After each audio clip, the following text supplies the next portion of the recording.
Dog Motorsports is the latest, most creative, and important invention for working dog breeds in many years, with the opportunity for all dogs, regardless of breed, size, or age, to get involved with. Dog Motorsports are electric-powered bikes and rigs that dogs can be exercised with in a variety of ways, depending on your goals, the area you're at, and time. Virtually no training is required, and high-energy breeds can be exercised properly, quickly, and efficiently without spending hours on end trying to satisfy them, or as I like to say, tucker them out. I'm Bill WooFdriver Hellman, also known as the Dog Adventurer, and have pioneered the whole concept of dog motorsports and have proven it with multiple generations of Huskies, constantly refining it and perfecting it for almost 30 years now. This is something you have to actually see to believe. As a WooFdriver, I travel the East Coast of the USA with my Huskies, doing dog motorsports on trails, roads, beaches, and even in the cities. Check out the latest dog motorsports video coming up right now. Welcome to another episode of WooFdriver's Workshop. And what you're looking at is probably, it's up there with one of the most customized from a stock frame that we've done to date. And that encompasses the last 30 years or so. And I mean, we're able to do more and more because technology and everything's becoming relatively more affordable. Relatively is the key word there. In any case, so what you're looking at is what they call an ad motor. Ad motor is actually the name of the company. One of their, I call it their chopper bikes. They call it a recumbent trike. And it is, I'll sit on it so I can show you, it is probably one of the most comfortable bikes I've ever been on, just because it's really, really comfortable. And it's easy to pedal and just kind of a lot of fun, really. So, forgetting all the dog stuff, this is kind of a cool bike. I think it's a little pricey for what it does. This is interesting because it's powered by a front hub motor. I love hub motors because if they're not hub motors, they're mid-drive motors. And mid-drives have chains or belts, and there's more possibility for them failing, at least with my experience. A hub motor, again, means it's built into the wheel. The only problem with this being built into the wheel with the hub motor is it's in the front. And again, when it's in the front, you're getting less traction because there's no weight over this tire. I'll show you how I got around that in a second. But it's actually been problematic as we've gotten to some muddy areas and I really can't get any traction, and I kind of try to bend over the handlebars, try to do anything. It's not the best for that. For most bike trails and most grades you're going to climb, it's probably pretty good if you're riding without dogs. When you start adding dogs, it's another equation. But WooFdriver Workshop, customization number one here. We added a mid-drive motor, which again, not my favorite, but it's the only way we could retrofit another motor on this bike. So what this does is basically as you're pedaling, you can have it assist you. It's powering pretty much the rear axle. So it can assist you, or there's a throttle, you can go without pedaling. So that helps a ton. So basically, this bike you could consider all-wheel drive. You've got power in the front and power on the back wheels. Really cool. Not many people out there are doing anything like this, let alone companies. There's a couple, you might be able to find some real specialized companies that might make all-wheel drive bikes. If they're trying to make an all-terrain bike, that's what they would do. But really, really cool. Especially one motor fails me, I've got another one. You can ride either motor for the whole trail. It's just when I get into a situation where I've got to climb a pretty good grade, or we get into mud, loose gravel, whatever, I kick the rear motor in and I got mega power. I can run just on, again, the rear motor. I can run on the front motor. This one has not been converted. Usually we've been converting them to the Ego batteries, as I've explained, just for cost-cutting sense and for easy availability and to make one battery amongst my network of bikes. But we haven't been able to do that here, just haven't had the time. So this is powered with two separate batteries. These are all 48-volt batteries, and they run it just fine. But remember, I have to have a separate battery for here and a different one for there, and they're different brands. I've got plenty of these batteries because I do so much of this, but batteries do go bad. You keep charging them. They call them battery cycles. When you do a lot of battery cycles, just over time, they're going to eventually go bad. They're going to lose their they call them amp hours. They're going to lose their range. It starts declining, and eventually you'll have no range. So that's why eventually I like to turn them over. The really big thing, before we get into too much customization, we put a dog bed back here because at the time I was using this bike, we had I had older dogs that would still like to go with us on the trail, but they could only do a few miles and then they needed a break. So especially my one dog, Princess. Actually, Jag was on this bike, but the whole bed concept was designed for Princess. So they run a little bit, 2 miles, 3 miles, 1 mile, put them in this specialized motorcycle seat, and I'm going to show you why in a sec. It's got special, and we wrap this so not to irritate the fur, this leather lead, because it's a little longer and it would seem to rub on the dog. So I wrapped that with just a towel. And these clip on to a 3-point harness, which a specialized harness they wear for this seat essentially. And they go in the seat and they can't get out, because a lot of times these are working dogs. They see their buddy working, they see their team, their pack member working. They want to jump in even if don't have the capability. So you have to protect that dog. So with this 3-point harness system, they can run on the bike with the 3-point harness, and they can go in there and get hooked in 3 places. So there's no way they can get out of here. So, and it's very comfortable. I don't know if you can see it. It's kind of a fake fur lining, and they can actually, most of the dogs, depending on the size, my Huskies, it's only one I've had that wouldn't be able to get into the seat because he had Malamute in him and he was extra large. So most of my Huskies can lay down comfortably in there, or they can sit up and watch everything going on. And I've got videos of them doing that. I'll try to include some links. It's kind of interesting. For now, we can throw water in there when I'm using it with the younger dogs. God forbid, and I've never had this happen, but it's a place to put a dog if someone would get injured. Sometimes they get light paw injury. Sometimes they get thorns in their paw, which if you can diagnose it and treat it easily on the trail, you can just pull it out. But if you can't always see it and they're limping, we could put them back in the seat. I've got my team with me. I would give them the water if I had to do that. So that was the first bit of customization. And the second part is these are of a Springer design. I'm going to call this a hybrid because I'm using a Springer bracket because they're the strongest, some of the strongest that I found. And the Springer bracket, actually, I'm using that with a Lumitrail. This is another brand of a Springer, less expensive, but I don't love their bike attachments. I use them, they're really convenient because they have a push button. Instead of, if you put this on with the Springer, you have a pin, a cotter pin. I can show you one of those. So this is a cotter pin, and basically you'd put this on and put it through there. So the push button design of the Lumitrails is kind of nicer because you can easily push it and pull it off. The problem is their mounting hardware, I've actually had a dog break. It's a little bit hollow. The Springer is a more solid. Springer is a brand name, again, available on Amazon, and Lumitrail's available on Amazon too. But Lumitrail's probably maybe half the price or better. But the problem is when, again, some of the way it's welded, just don't, it's a commercial company, probably made in China. I just don't like the way it mounts because I've had failure before. Springers, I've never had failure. Most dogs will not cause failure. It's not really comforting to me because I'm running dogs that pull hard, especially younger dogs. My older dogs, no problem. They're not going to pull that thing off. But my engaging dogs, my younger dogs that are pulling full force, if there's a chance they can pull it off, then I'm gonna mount it like I did here with the Springer bracket using the Lumitrail. The reason I'm using the Lumitrail Springer is because of the design. A regular Springer is a U-shape.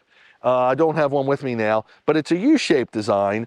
And this one gives me the advantage on this bike of I can mount it anywhere I want. I just drill a hole. So if I want it up here or there, depending on how much, I was talking about resistance in one of my other videos, depending on the energy level and the physical fitness of the dog I'm running, I might want to challenge them and turn it even backwards.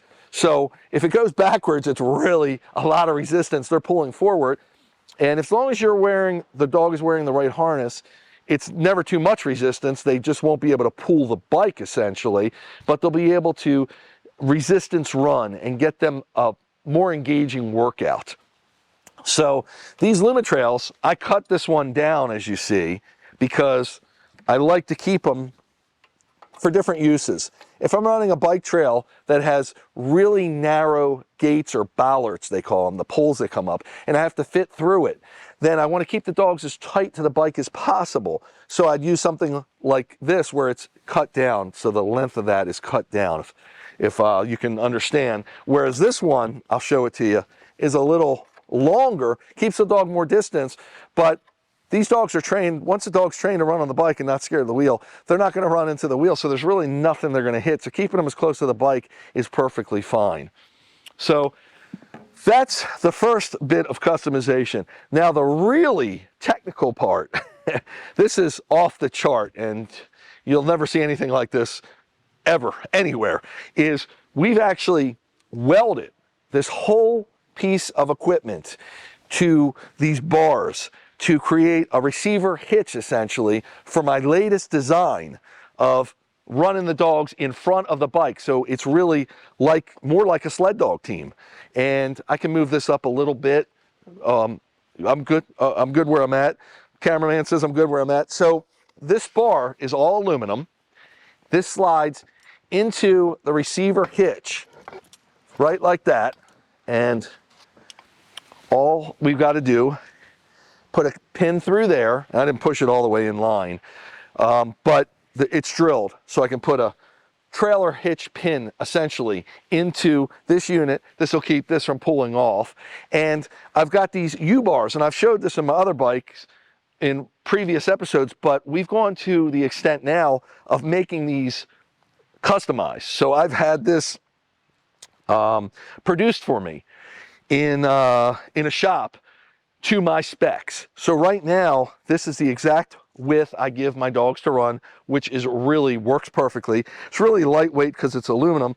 And this, we're gonna make this a quick pin release, but for now we have it bolted together, but you can pull this bar off if you need to. If I needed to take two dogs, I can almost walk them on this U-bar. Really cool design.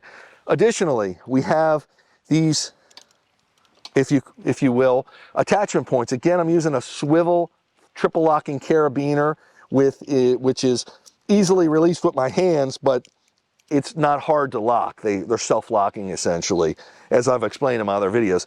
And the dogs pull like that. They're under here, and it keeps them in line. It keeps my bike really narrow. If I run into somebody that has another dog, or we see a horse on the trail, we see horses, of course, small animals like squirrels, whatever, the dogs are not going to be able to make any kind of contact with them. They're totally under control, which is the best part. And they're running like a sled dog would. Again, with the proper harness, they're going to be able to distribute the weight and pull this bike with me in it, especially with the assistance of the other two dogs behind them. So I have this bar I've designed in a 2-dog and a 4-dog footprint. The 4-dog footprint is obviously longer, which I showed in one of my first episodes of WooFdriver's workshop. The problem with that is, because of the way we had to design this, it would have been too much weight on this. And you could see the engineering that came in this whole design, because the bike wheel still needs to be able to turn, but it's got to clear this, and if you make it too high in the air, it's too much for the dogs.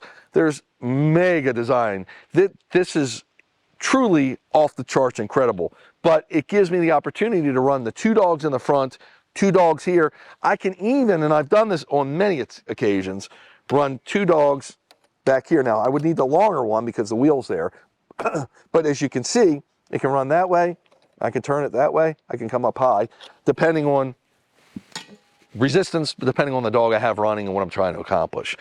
You might see these balls all over. These are just dog balls. I think they call them holy rollers or something, and they spell holy kind of funny if you're looking for them. But essentially, they slide over all my hardware that could come in contact with the dog. Never had it happen, but if for some reason something failed somewhere, if the dog would hit this, it's gonna hit a rubber ball. And it's never going to hurt the dog. Out in front, they're a little bit out in front. When I make a turn, sometimes it's kind of pushing them a little bit. They learn the commands. They learn the sled dog commands. Everything I do here you don't really need a trained dog, because the dog is kind of constrained to where it is, but can still run its heart out, which they love, of course. So as the dogs get more confident and they're out in front, my dogs are out in front here and they're energetic and they're pulling, doing their thing, sometimes the bar on the front could come in contact with them. Rarely, but it can happen. Got the bigger ball here, it goes right over. It can't hurt them at all. And it actually can nudge them a little bit. Again, if I'm making a turn and they're out here and it's pushing them, they feel the rubber pushing. They don't really feel anything. It's just a nudge, and it works really well. So these balls I use on almost all my designs. Anywhere they could come into contact on the bike, I might put one. And they come off relatively easily, but I buy them for all my designs and I leave them mounted until they would fall off if I would ever lose them. But luckily, because you can buy different sizes of these balls and we use different size equipment, you can usually find a small enough size, if you're using a small bolt or whatever, that can accommodate pretty tightly so it's not going to come off, especially in a freak accident. By the way, you might notice, by the way, we've incorporated this. This is my WooFdriver, I guess my, I don't know, my alter ego, my alter personality, whatever you want to call it. This is actually a Brockway tractor trailer hood ornament. Brockway was a truck like Mack trucks, and Mack has the Bulldog. Brockway had the Husky pulling, essentially. If you see it, it's got tracers on it, or as it's pulling, drafting, whatever. So that was their design. I think Mack trucks bought Brockway trucks maybe in the 60s or 70s, I don't know. Somewhere along the line they're not in business anymore. And you can find these hood ornaments and side badges that they would use on eBay. And I pick them up here and there, and I've had them on my trucks and vehicles just because it's me.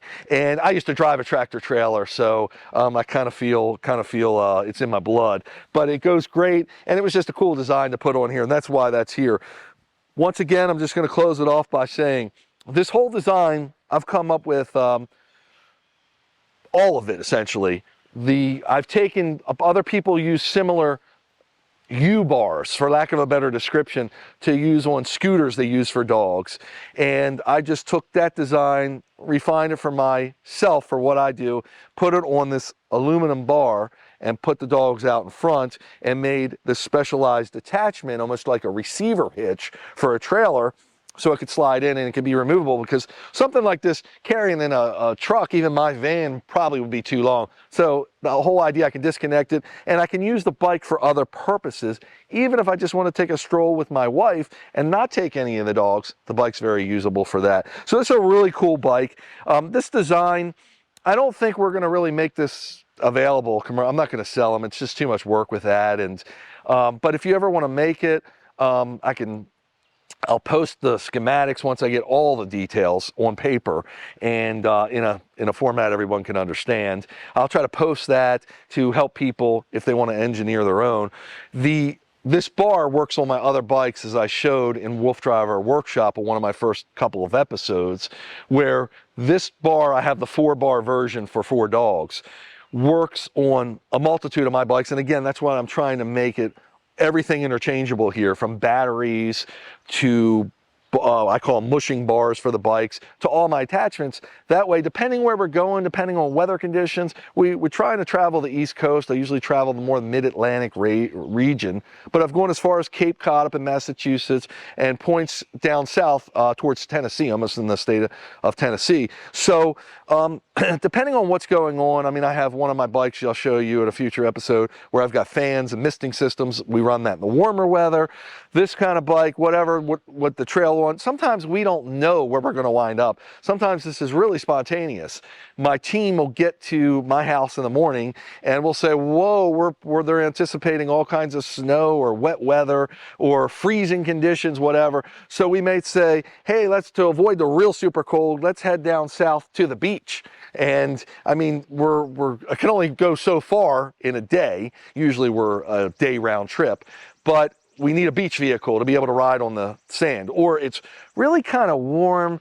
we might need the misting system, whatever. Let's head to the mountains. Let's head north to the mountains to avoid the warmer southern air, go as far north as we can to get into some cooler weather. So I'll call on one of my other bikes. And then again, I might have a dog that had surgery, whether it's older or younger, and I might need one of my bikes with a seat for that particular reason. And I have other bikes, which I'll have on future episodes, that have a sidecar, that have other ways of trailering the dog, whatever. So the dog can still accompany us, even if he or she can't run for whatever reason.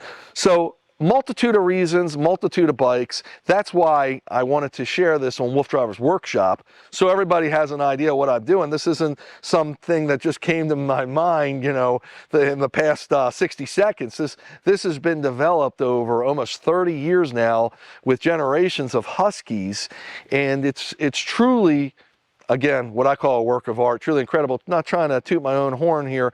I can learn all the time, which I still do from other people, and refine my equipment more and more so I can give the best experience, as I said, to my dogs, most importantly, and also to the crew, to us doing it, so we can really share in on the team work and team effort and have a lot of fun. So hope you enjoyed this episode. Again, WooFdriver's Workshop, try to come at you once a week, once every couple weeks, and I'm always open for discussion. So send any comments, questions, concerns. Check me out on Facebook, because I'm on there the most, besides this YouTube series or this TV series I'm producing now. But check me out on Facebook. That's where I can really concentrate and settle down enough to share all insights if you have these questions or comments or how-tos, whatever.